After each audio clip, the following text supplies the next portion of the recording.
बोलिए सियावर रामचंद्र भगवान की जय, पवन सुत हनुमान की जय। हनुमान जी अशोक वाटिका तक पहुंच गए और मां का दर्शन किया, मंडली में उन्होंने प्रणाम किया। थोड़ा देर में देखा हनुमान जी ने कि रावण आया अपने दल बल के साथ और मां को बहुत डराने की कोशिश किया, धमकाने की कोशिश। मां ने एक छोटी बात कह दी कि आप ही सुनी खद्योत सम राम ही भानु समान, अब परुष वचन सुनी कार्य असी बोला अति। रावण, प्रभु श्री राम के सामने तुम्हारी क्या औकात? जिस प्रकार सूर्य के सामने जुगनू की कोई औकात नहीं होती। अगर दिन का समय हो और कहीं आपको जुगनू दिखाई दे तो भगवान सूर्य के प्रकाश के सामने जुगनू के प्रकाश की क्या मुराद है?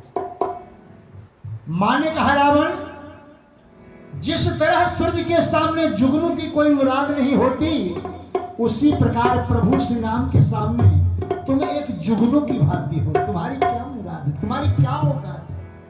रावण बड़ा गुस्सा हुआ, बड़ा क्रोधित हुआ। कहा, मास दिवस महु कहा न माना तो मैं मारव कारी कृपा।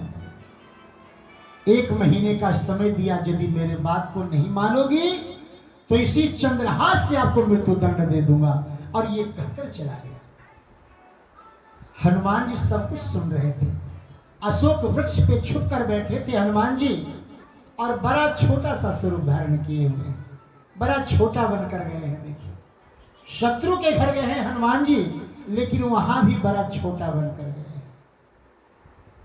ये रामायण जो है हमारे ज्ञान की गंगा है, सुंदरकांड की अति सुंदरता है। प्रभु की कृपा से कितना भी धन संपत्ति वैभव लक्ष्मी आ जाए, लेकिन मन में अभिमान नहीं आना चाहिए। ये हमें शिक्षा मिलती है, क्योंकि मानव जीवन में बड़ा बनना बहुत आसान है, लेकिन बड़ा से छोटा बनना बहुत कठिन है। लेकिन हनुमान जी वो करके दिखाए। आज बहुत छोटा सा स्वरूप धारण किए हुए हनुमान जी। हनुमान जी यदि चाहते तो रावण को उसी समय मारकर मां सीता को बड़े आदर पूर्वक ले जा सकते, लेकिन उन्होंने ऐसा नहीं किया।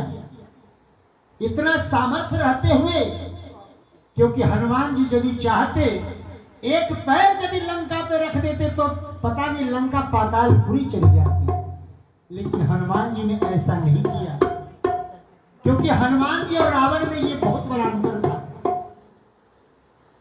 हनुमान जी कोई भी कार्य करते थे तो पूछ करके करते थे, बिना पूछे कोई कार्य नहीं करते थे। लेकिन रावण कोई भी कार्य करता था तो किसी से पूछता नहीं था। ये रावण और हनुमान जी में अंतर। हनुमान जी चुपचाप देखते रहे।